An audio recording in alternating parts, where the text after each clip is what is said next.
Vancouver, in between Vancouver and Squamish. Some of the best gold miners in the entire world doing it right. Eco-friendly gold. I like camping when it's really cold out.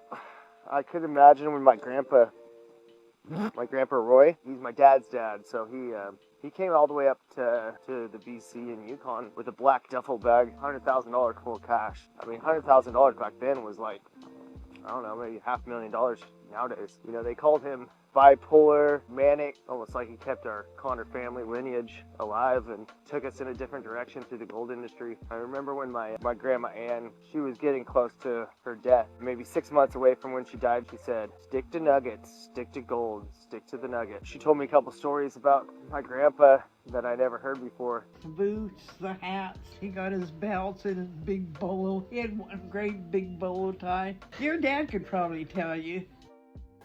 The one on the far right's my dad. Who does he look like? My grandpa Roy was such a cowboy pioneer. I didn't know necessarily that him going down and working with all these miners would lead 3 generations later to an era where people are paying more for eco-friendly things. So I got my coffee going, got a fire going. When it comes to my dad, David, people want to call me David my whole life. They're like, oh, I found out your name's David, and we're going to call you, your dad's name's David. He just never stuck. I've always been Grant. What a blessing he came all the way up here and did that.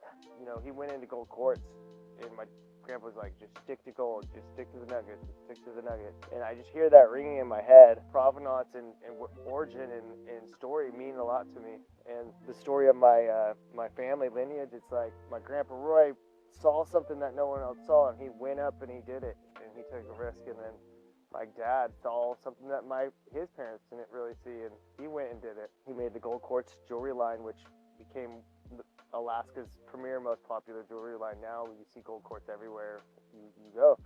And he created an entire industry that no one saw before he saw it. So it takes not just ambition, not just risk, not just finances, not just intelligence.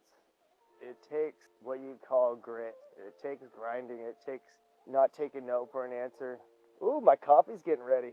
Starting to percolate. 2025 is going to be a big year, and big year for gold, big year for startups and in general. And I think my grandpa Roy would be really proud of me and what I'm doing. And I'm happy for you.